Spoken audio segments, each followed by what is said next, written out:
fantasy football podcast. We discuss the perfect first round for your fantasy drafts in 2023. Today's show is the top 12, my apologies, must-have players in fantasy football in 2023. The perfect first round. And the best part about today's show is every single one of you will have an opportunity, whether you're drafting first or last, to get one of these players on your roster. So we're excited to break down our top 12, the perfect first round, starting right now on the Razzball Fantasy YouTube channel.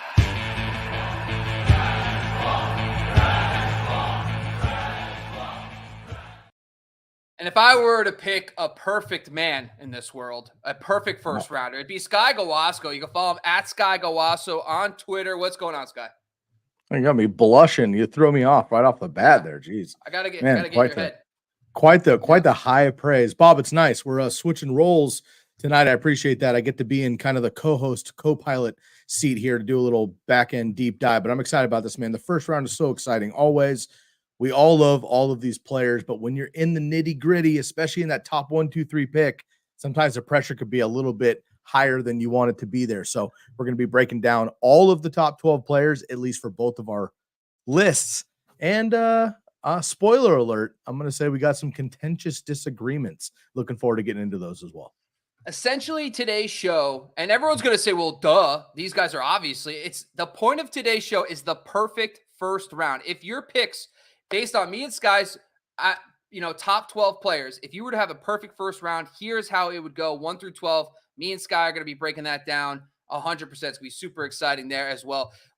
First of all, I want to talk quickly about, before we get into all this stuff today and talking a little bit about these, we have to identify the players last year. The one thing you have to do before you start drafting in fantasy football is what's the justification for the studs last year not being the studs in the first round this year? And what do I mean by that is, and first of all, if you go over to razzball.com, we have fantastic tools.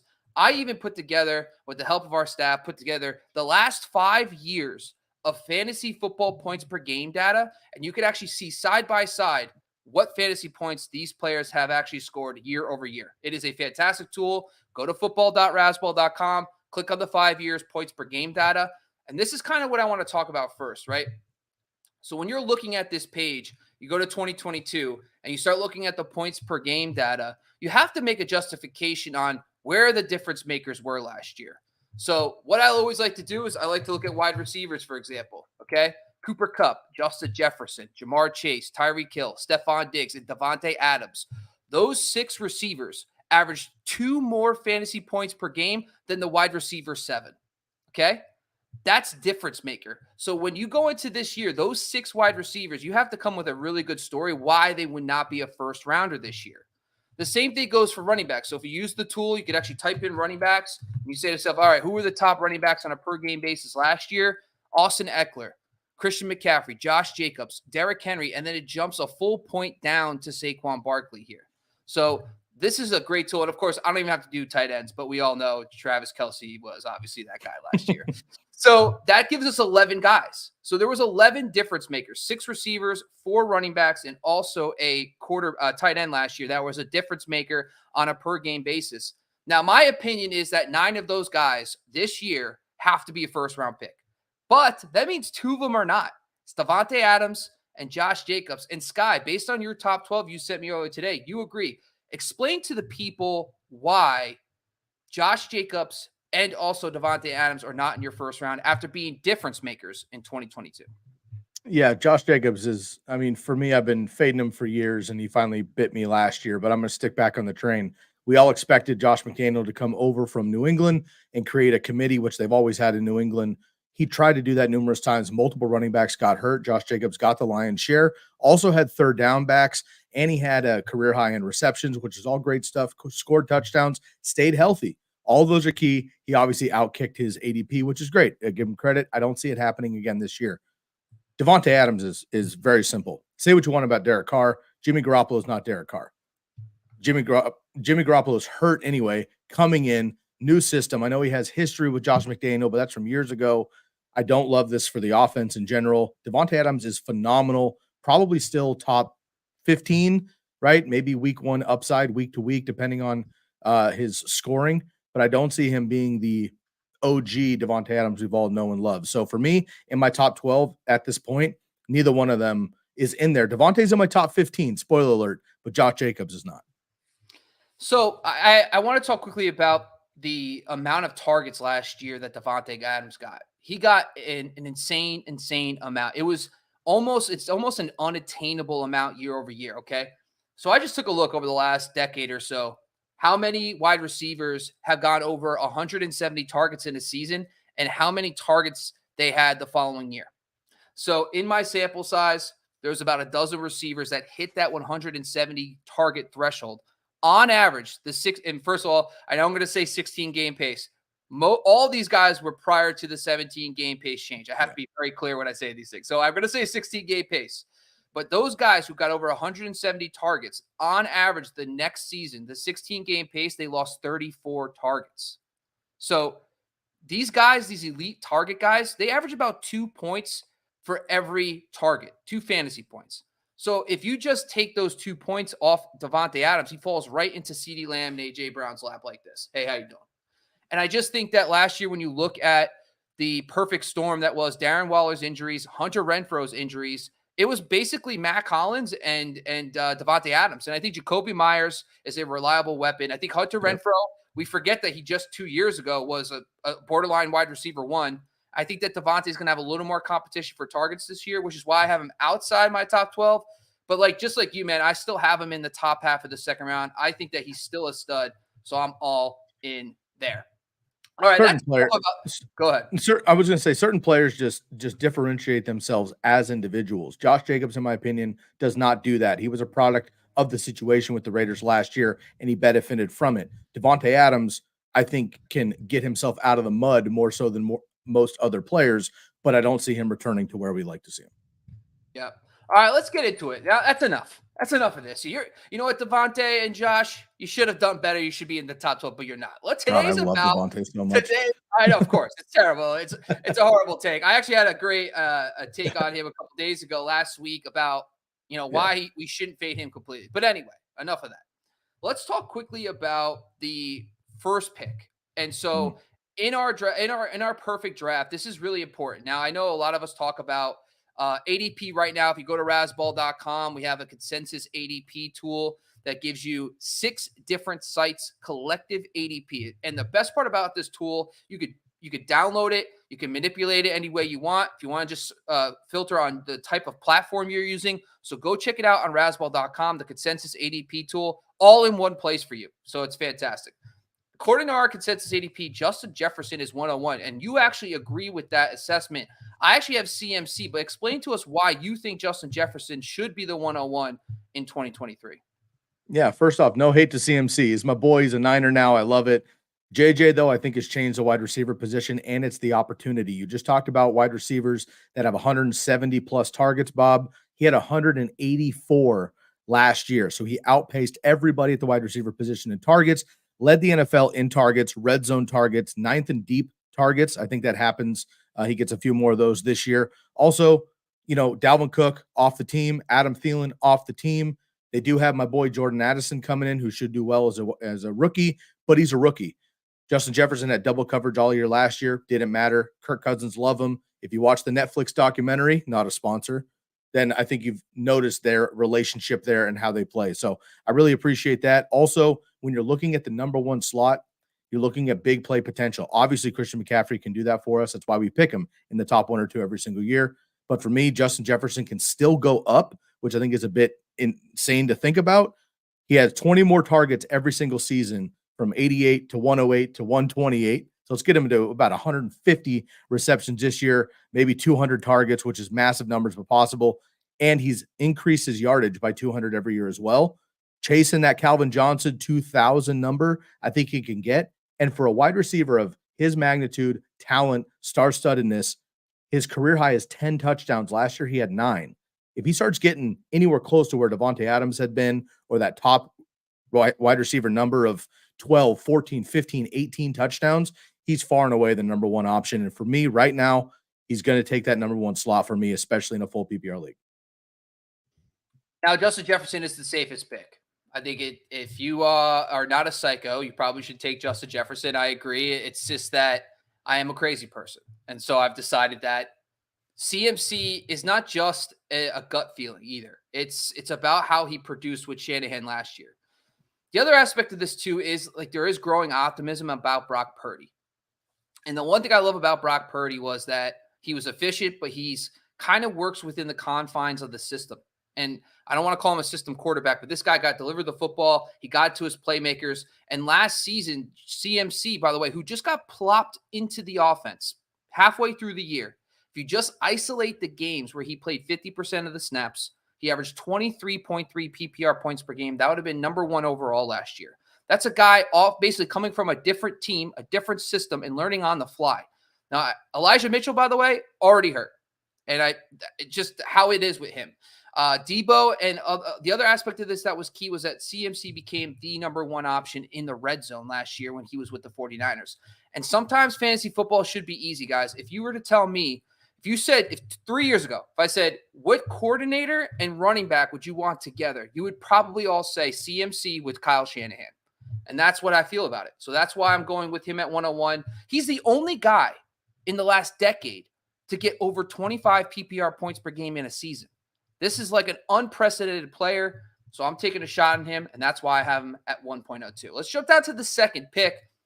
And Sky, ironically, you don't disagree. However, with the CMC being a top 3 pick, but where we both disagree is that Jamar Chase is not number 2. According to Razzball consensus ADP, he's at 102. We actually both have different players. You have CMC at 2. I have Cooper Kupp. Talk to us why you have CMC at 2 versus Jamar Chase. Yeah, again, love all these players, right? Jamar Chase, though, more competition.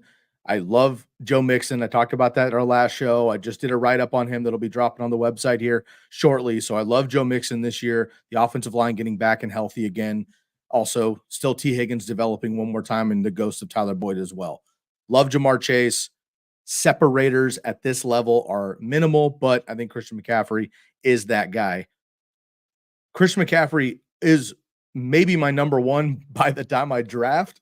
But right now, I'm just feeling Justin Jefferson. The only thing that makes me a bit nervous about Christian McCaffrey, ironically, last year he played all 17 games. Love that. Year before that, as we know, drafted 101 overall, played 7 games. Year before that, drafted 101 overall, played 3 games.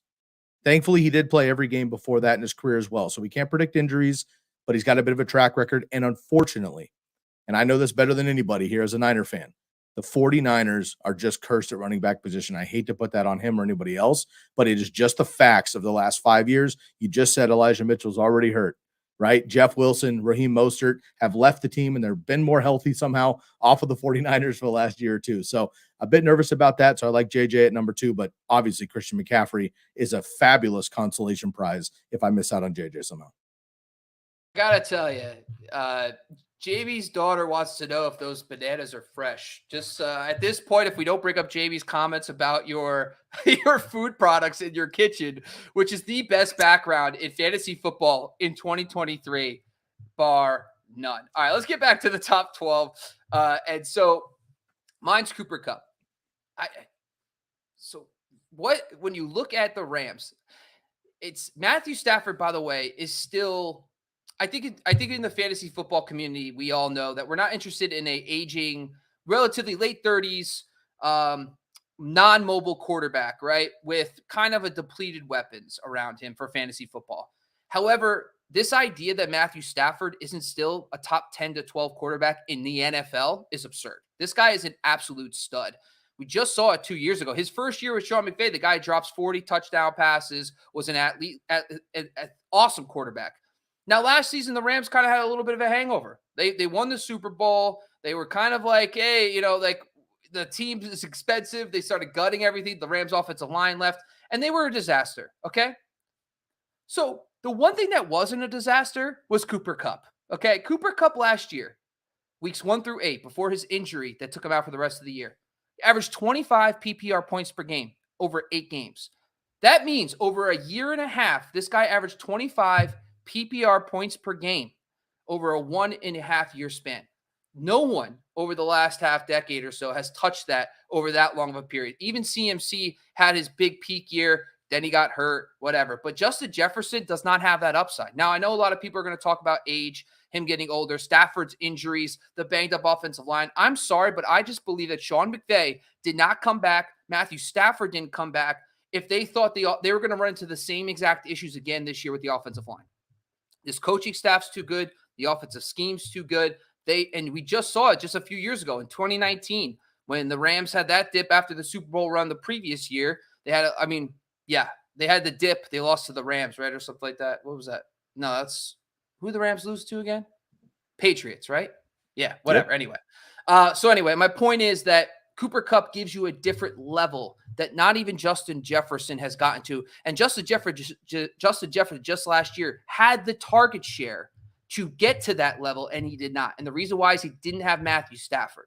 So that's why I still have Cooper Kupp at 2. I know it's risky, but at the same time, that elite upside, I am not going to pass on that because he could personally win you your league because he's getting 4+ more points than the rest of the first-round picks. That is unfreaking heard of. Let's jump down to number 3. According to our Razzball ADP, our man CMC, who we just touched on, is number 3. However, you actually being you, it's like you're copying me now. I mean, at this point, I say CMC 1, you say 2. I say Cooper Kupp at 2. You say Cooper Kupp at 3. I actually have Justin Jefferson at 3 as well. So let's talk quickly about why you have Kupp inside your top 3 as well. And again, another consensus, Bob, right away is regardless, we have these 3 players in our top 3. Each of us, we do not have Jamar Chase, right? We don't hate Jamar Chase. I would imagine he's coming up pretty soon here, but he's not in our top 3. You and I did not share rankings before the episode intentionally. So that's something to take away here for me. Cooper Kupp, again, 2 years ago was the number 1 far and away. The biggest differences, the yardage was actually pretty close. 1,800 yards for JJ last year, 1,947 for Cooper Kupp 2 years ago, right? So we edged him out by about 150, but 16 touchdowns to 9 touchdowns for Cooper Kupp over Justin Jefferson.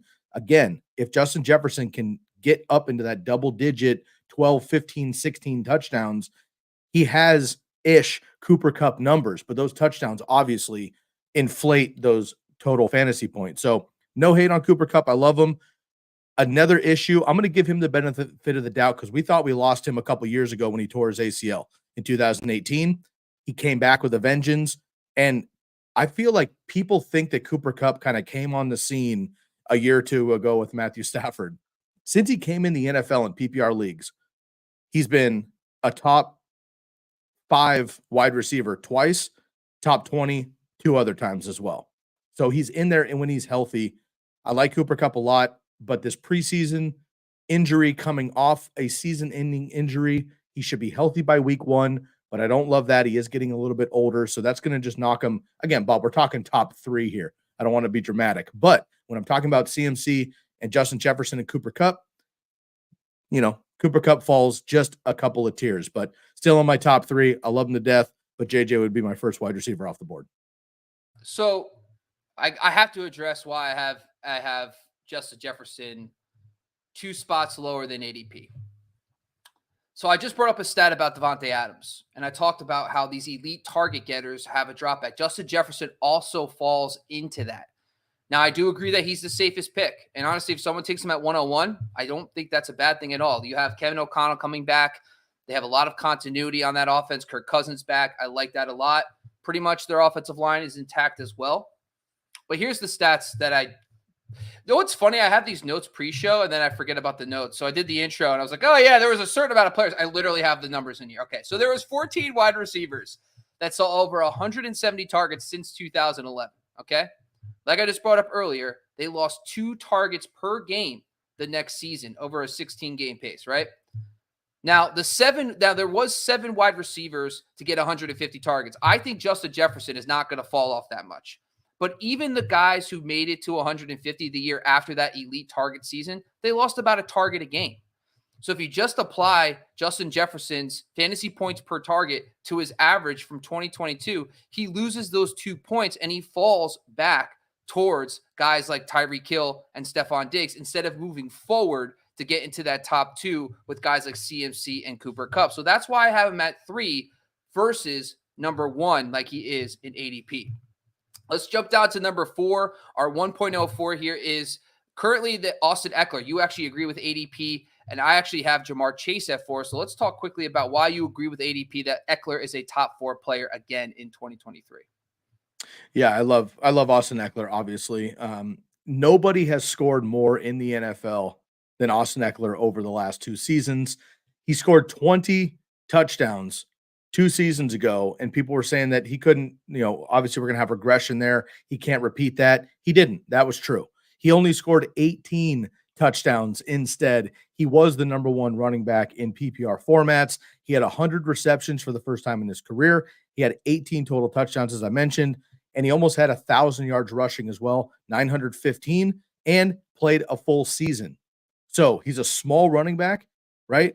Or he's a short running back, I should say. He's not a small running back. We all see his workout regimens and everything else in the social medias in the offseason. Love Austin Ekeler. One thing that helps him tremendously is that his wide receiver core and his quarterback are so good as well that you can't stack the box against him. So he gets, 6 yards per carry.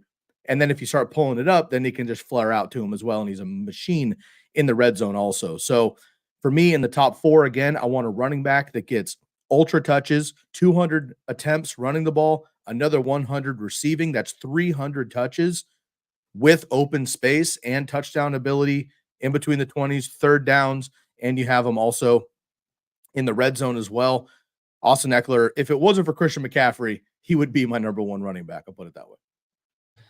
So with my guy, Jamar Chase, I finally get him on the board. And the reason why I'm not taking him at 2, well, first off, the Joe Burrow injury, the calf injury, it shouldn't be too much of a big deal, but there's been like a little bit of like, well, he could technically, that's the type of injury you can aggravate a little bit. And then, obviously that could be a problem. Same thing with Stafford, these wide receivers. If something were to happen to their stud number 1 quarterback, that's a problem. But it's not just that. If you just look at last season, Jamar Chase was awesome. But people forget that T. Higgins missed a couple games. Also, Jamar Chase missed a few games. But last season, we finally saw the pass volume for the Bengals. The Bengals moved all the way up to 7th in the NFL in pass attempts. On top of that, if you just isolate the 9 games where Joe Burrow played with his top 3 receivers, so Boyd, Higgins, and also Chase, when they all played over 50% of the snaps, the amount of attempts matched the Chiefs last year. So that pass volume, perfect. Joe Burrow, elite. However, the irony of all that is because he had Higgins and Boyd, he averaged 19.7 PPR points per game.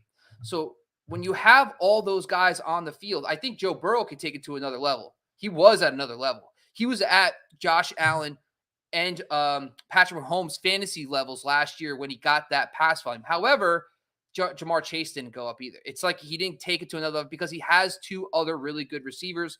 And I think I'm a big believer in Irv Smith this year. So that's why I can't take him at 2, because I just believe that guys like CMC and Cooper Kupp on top of Jamar Chase have a higher ceiling in 2023. All right, let's jump down to number 5. Finally, Sky, it took long enough. You get Jamar Chase in there at 5. ADP has Cooper Kupp. So the good thing is we're not too crazy. I think we're really kind of nitpicking here. We kind of all have the same top 5 essentially, and it's just moved out around a little bit. So let's not get too crazy here, but you have to flag plan. It is what it is. So you're fading Jamar Chase. You have him at 5 versus 2. Explain to the people why you might be a little hesitant to take him as a top 2 player. I think what's hilarious, Bob, is because you have Jamar Chase higher, you're telling me that I'm fading Jamar Chase. I'm looking at the screen thinking Bob's fading Austin Ekeler all the way down at number 5. So I think we're, pulling straws here, which I appreciate. That's why we do this. Look, I'm going to keep saying it. Any of these 5 guys, man, I would be absolutely thrilled to have to start my fantasy roster. They're so slimly differentiated, right? Splitting hairs, if you will, with these guys. You had already mentioned, the crowded, wide receiver room, if you will. But Jamar Chase, I think, is the one guy on this list in our top 5 that I think I might hold at top 5. I feel good about where I'm at. But if he ends up the number 1 player overall, or at least the number 1 wide receiver, I wouldn't, not nudge that at all. It would make perfect sense to me. As a rookie, he came out and was the 5th wide receiver in fantasy football. Last year, he played only 12 games. He got injured, of course, but he was on pace to better that season. The one thing that he has that Justin Jefferson so far doesn't have is the touchdowns. So that's what I'm saying. Like Cooper Kupp 2 years ago when he broke fantasy football right in wide receiver position, he had the touchdowns, 16 touchdowns and 1,900 passing yards. So he had Justin Jefferson's passing yards or receiving yards, I should say, and he had Jamar Chase's touchdown potential. You put that into one guy, that's what Cooper Kupp was a couple years ago. We're hoping for 80% of that with any of these guys. We'd be thrilled. Jamar Chase doesn't have the yardage because the ball gets spread out a lot more, and Joe Mixon's a part of the team as well, but he does get the touchdowns. So I like that a lot, but I think JJ takes a step, and then we talked about Cooper Kupp already. So for me, Jamar Chase is fabulous. Joe Burrow, I think, will be just fine, but again, preseason injuries I don't love. And, target share is up there. He was 6th in target share, 9th in air yard share, because again, there's more players there for the deep targets, but we know that these guys can get lit for 60, 70-yard bombs anytime and work in the red zone. So again, Jamar Chase easily in my top 5, but I need to see how the rest of summer goes before I move him up ahead of a Cooper Kupp and Austin Ekeler, because I feel really great about both of those guys. I want to just talk about one more thing too. I forgot to bring it up earlier. Was if Jamar Chase's efficiency touches his rookie season with that newfound volume, he's a guy who can get you to 25. Number one. Points. He could be 100%. Right. So I agree. That's why I kind of have him still at 4 versus having him at 5. Because when I look at the numbers, if you look at Austin Ekeler, my 5th player, I think a lot of last year, his passing production as well, came a little bit, was inflated because Keenan Allen was out most of the year. Mike Williams missed time. This year, I think some of the things they addressed are they added Quentin Johnston, who gives them more depth at receiver if one of those guys were to miss time again. If you look at the games where Keenan Allen played last year, he's still elite. I mean, Austin Ekeler is awesome. This is like the crazy part. I'm fading him at 5, which is absurd. But the thing is, he averaged 20.7 PPR points per game. So that's about a 2-point drop or so from where he was last year. So it is something. It is like, I just don't think Ekeler has 22 to 24 points per game upside if, for example, Keenan Allen plays 15 to 16 games, if Mike Williams plays 15 to 16 games. So I think that's a part of it. The good news is they also have Rashawn Slater coming back, their stud left tackle. That's good news for him. However, they are moving to Kellen Moore. And Kellen Moore I'm not worried about Kellen Moore from a play caller perspective. I think he'll be good for the offense. But the one thing that Kellen Moore is going to do a little bit more is push the ball downfield. And there's been a lot of talk about how Justin Herbert's going to start throwing deep more, challenging defenses more. And so maybe that means a little less checkdowns to Austin Ekeler this year as well. So that's why I'm kind of fading him just a little bit at 5 versus having him at his ADP at 4. But still, he is a rock solid fantasy pick this season. Let's jump down to number 6. And at 6, always Herbert. Wow. Okay. Well, agree to disagree. We'll have to talk about that some other time. And the funny thing is now we're starting to get to a point in the draft where we are kind of similar, me and you. As you can see, Tyreek Hill. Love this debate. Love this debate. So, you can't win. You can't lose. I mean, it's life. But the good news is ADP has Travis Kelce at 6 right now. So we're both actually a little bit higher at 6 than at 7 where Tyreek Hill ADP is. So we're both higher than ADP. So tell us why you're in on Hill in 2023. Yeah, I mean, first of all, not that it's a ton. I mean, it's about 40 points over a total season, but Travis Kelce is about 2 points less per game average than Tyreek Hill. So that little bit of a nudge goes to Tyreek there. Also, we all know what happened with the Dolphins last year. They came out. Tua was as advertised finally in that offense. Jalen Waddle was a great second fiddle, but certainly did not affect in a negative way Tyreek Hill. He led the NFL in deep targets, as we know, and yards per route run as well. He only had 9 touchdowns, though. So, again, that could increase. Back in Kansas City, he had 12, 14, 17 touchdowns. So if he can get back to 12, 15, he can start taking another leap. 1,700 yards last year was 300 more than his career high. So all those years with Mahomes, right? 1,200 yards-ish. He had 1,700 last year, so took a major leap. Obviously, Tua got hurt and was out. Once Tua got out, he was still okay because Tyreek's unbelievable, but it wasn't the same. If Tua somehow can stay healthy, Tyreek Hill is another guy who could legit be the number one wide receiver overall if he kept up the first 9 games of the season of what he had with the Dolphins, and that goes for a full season. He probably is the number one wide receiver. So we know he's a game breaker. Tyreek Hill for me. I love Travis Kelce, and he's a difference maker because he's a tight end in that solo position. But if you take that argument out and it's just Kelce versus Tyreek as pleasures, I'm going to go with Tyreek, and it's not close. Well, the one thing I will say, it's position scarcity with Kelce. So you can't, it's not Yeah. apples to apples on a points per game basis, but I can't really argue with you because I have Tyreek Hill higher too. So what I'm trying to say is you are correct, Sky. No, so when it comes down to this, we've talked about this for years. And if anybody remembers the old school days, little TCK candlestick days, we talked a lot about system continuity. And I did a lot of work on this. We've talked about it a lot. There is an actual second year leap in passing offenses. It takes a little time for passing offenses to grow in their first season. And you can say the same thing about the Vikings under Kevin O'Connell, sure. But when you look at Tyreek's situation, there was no first round pick. There was no Jordan Addison added to this roster. There was literally, they lost Mike Gesicki and they added guys like Chosen Anderson and Braxton Berrios, which, by the way, stud. I can't wait for the Braxton Berrios Mike White game. That's going to be the best game of the year. But anyway, my point is Tyreek Hill's situation probably got more solidified. Another year with Mike McDaniel. I know Tua's concussions are an issue. And so I've said this before last season. When you look at Teddy B had one good game and 2 duds under 200 yards passing. Skylar Thompson had to come in. That guy was throwing for like 150 yards in their games, 100 yards, 152, 166, 89. Like the games, those were just killing the offense. And Mike White's a baller. And I've said this before. If you watch Mike White with the Jets, the guy's a gamer. And I'm actually, if something were to happen to Tua, I think he's going to be better than what you saw from the backups last year. But it's really about Tua. This is what it really comes down to. If you look at the games with Tua last year, he averaged 20.9 PPR points per game with Tua. And so he's one of those players that can get you that 20 point per game threshold is that ceiling. Once you cross that ceiling, you've become an elite talent. And that's why Tua, I think Tyreek this year, it just sounds like he's getting close to the end. He's talking about he's going to probably retire after this contract with the Dolphins. And he said, my goal is to get 2,000 yards. I'm buying it this year. And I love the fact that there really isn't more target competition. So I think there's a very good chance he can actually improve this season. Let's jump down to number 7. So ADP right now has Tyreek Hill at 7. We actually have Stefon Diggs.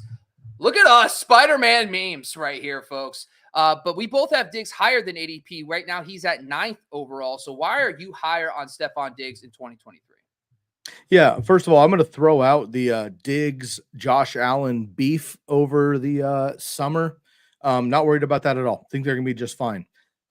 Gabe Davis was supposed to take a big leap last year. Maybe he was on his way and he got hurt. Didn't work out. Isaiah McKenzie on his way. Didn't work out. Dawson Knox was okay, but now he's got more competition there as well. I think James Cook takes a bit of a increase, but this offense runs through Josh Allen and Stefon Diggs. Stefon Diggs has 3 consecutive seasons of at least 100 receptions, 1,200 receiving yards, and 8 touchdowns. So not only does he have ultimate consistency, but he has week-to-week upside as well. And he was top 10 in target share, red zone targets, and yards per route run as well. So again, he can win you weeks, right? He can have those big booms that the Dolphins or the Bills have.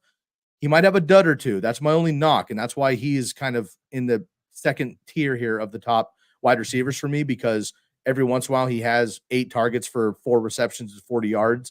That'll crush you with a top guy, but he'll come back the next week with 10 for 150 and 2 touchdowns. So I like that a lot. I want a piece of this Bills offense. And Stefon Diggs for me is the quote unquote cheapest, highest level option you can have in the first round. So if you get out of that top 5 pick and you got a 7, 8, 9, 10 pick, you might fall into Stefon Diggs, and I'd be more than happy with that. I think you can make a case that the top 8 this year, the 8th overall pick is probably the best pick in the draft because you could get one of these guys like Diggs, Tyreek, or Travis Kelce. And then on the flip side, you could probably pull off Amon-Ra, Derrick Henry. We'll talk about a little bit later, but I love that. For Stefon Diggs, I think last season he was 0.3 points behind Tyreek Hill, 0.3. He was at 5. And then he was 2 points better than A.J. Brown and Ceedee Lamb. Okay. So he's literally nipping at the heels of Tyreek Hill and company, and he's blowing everybody else out the water. He was 0.7 points behind Jamar Chase last year. So he was almost 2.5 times closer to Jamar Chase than those other guys. But he's not getting necessarily that bump, that consideration for top 5. And I think a lot of it has to do with the fact that we're giving Tyreek Hill a pass because Tua actually missed games, but we're not giving Stefon Diggs the pass because Josh Allen played even though he played hurt. And it's dead clear in the numbers. If you look at prior to, and by the way, Josh Allen had an arm injury, and his numbers over the second half of the year really got hurt. If you look at before and after the injury, okay? Before the injury, last season averaging 10.4 targets per game, 23.5 PPR points per game. Okay? This isn't 2 weeks. This is 8 weeks of production last year, 23.5. After that, 8.9 targets, 16.2 PPR points per game. Look, that's almost 7.5 point difference after the arm injury to Josh Allen. Now Josh Allen's fully healthy. And by the way, I actually like the little feud because you know what? They had to get that kumbaya moment. And you know what Josh Allen's going to do? He's going to feed his boy. And I think Stefon Diggs is going to be absolutely a smash play. That 23 points would justify you taking him in the top 5 easily. Yeah, I agree. And so thinking about it now, I'm not going to take him over Tyreek. Maybe I should. We'll talk later. We'll do an updated show in about a week. Depends on Tua. If Tua has a setback, I will. Because if you look at it, it's just Dalton Kincaid. That's the only guy they really added. And listen, he's a rookie tight end. So, like, if anything, if they didn't really do much from a true, is anybody on that roster a real asset for 100 targets? Like, maybe Gabe Davis, you can make an argument for, but really, I don't think so. Diggs is clear-cut, top 7 pick for me. All right, let's jump down to number 8. A guy that we're both kind of fading because Kelce's actually ADP 106. Right now, Bijan Robinson is the 8th overall pick in our ADP. But why? We both have Travis Kelce at 8. We're both in on him, but why are you not taking him close to the top 5 in 2023? Yeah, we've waited long enough. I mean, again, you know, King Kelce, it's hard not to do that. For some reason, I just can't get myself to pull the trigger in the top 5, top 6, and I guess in this case, top 7 for Travis Kelce. But right after that, man, it's go time with Kelce. A couple years ago, it was like he might be a first rounder. He's an earlier second rounder. And then he proceeded. And then it was like, oh, he's a back end first rounder. And then he did well there. Oh, shit. Are you really going to take him top 10? And then he did well there. Last year, somehow, Bob, after all these incredible, immaculate seasons, being the number 1 tight end in fantasy since 2016, outside of 2 years ago, blemish, when he fell all the way to the number 2 tight end. Last year, somehow, he had more career highs, 110 receptions, 152 targets, 1,338 receiving yards, and 12 touchdowns. We knew once Tyreek was gone that we were going to get another big opportunity from Travis Kelce. Incredibly excited about that. So for me, once I get outside of the top 7, it's going to be Travis Kelce going away. Love me some Bijan. Love a lot of these other guys here, but Travis Kelce is definitely going to be my top 8. So just when it comes to Travis Kelce, if you look at his since Patrick Mahomes really became the full-time starter in 2018, Kelce's had kind of this up and down type of career, like with Patrick Mahomes. And what I mean by that is in 2018, he had 18.6 PPR points per game. In 2019, it drops down to 16. In 2020, it's 20.8 PPR points per game. 2021, it drops down to 16.6. Last year, he was at 18.6. So it seems like there is kind of this up and down a little bit with Kelce. He has a really big season, and then he drops back down to kind of normal levels for him, at least. So I'm not worried about the age per se. I'm not really worried about the target competition. If anything, Juju's gone. It's probably even better this year. Yeah. But the reason why I'm not taking him at the top 5 is that I just feel like if we take him at 5, we're banking on him getting back to the 18.6 points per game. And if he does move back down to 16, you're not getting that same elite difference maker. You're probably getting closer to bottom of the first half value. So I just think that it's a lot to ask year over year for him to be that elite. And I think that if you're taking him at 5-6, you're taking him at his ceiling, you're not leaving any room for downside. So that's why I kind of have an 8. But still, we're talking about top 10 numbers, easy. All right, let's jump. Right. No, I was just going to say with Kelce, it's your point exactly, Bob. You're looking at roster construction. We love Travis Kelce, but if he's a tight end, I got to, then I'm worried about a second rounder as my number one guy. And, if I can get him at like 10, 11, 12 on the turn with Travis Kelce, that's a no-brainer for me. But I don't know that I'm getting him in the top 7. Yeah. All right, let's jump down to the next one at 109. Right now, it's Stefon Diggs on our ADP. You have Ceedee Lamb. So Ceedee Lamb is actually someone you're very high on. You have him 2 spots higher than ADP at 109. I actually have Derrick Henry, but explain to us why you have Ceedee Lamb at 9th overall. Yeah, man, CeeDee Lamb's a lot of fun. This all comes down to Dak Prescott, right? If we can get elite Dak Prescott for an entire season with consistency, CeeDee could end up in the top 5 as well. Last year, he had 100 receptions, 1,300 yards, and he was the wide receiver 7 in the league. Zeke is gone now. Tony Pollard's going to come in as that number 1, but I don't know that he's a bell cow. Kellen Moore leaving, Bob, is more of a concern than Dak or CeeDee Lamb. The continuity works in a positive, but unfortunately it works in a negative, I think, as well.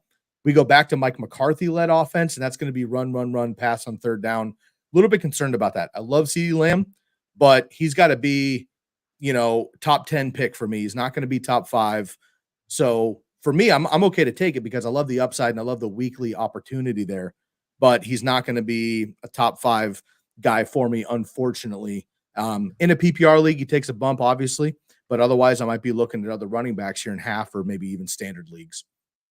All right. Well, I want to talk quickly about Derrick Henry. I've brought him up a bunch of times already. And so one of the things that with Derrick Henry is in value-based drafting last year, he was the 10th best player at 19.1 PPR points per game. So he was an absolute, difference maker across the board there.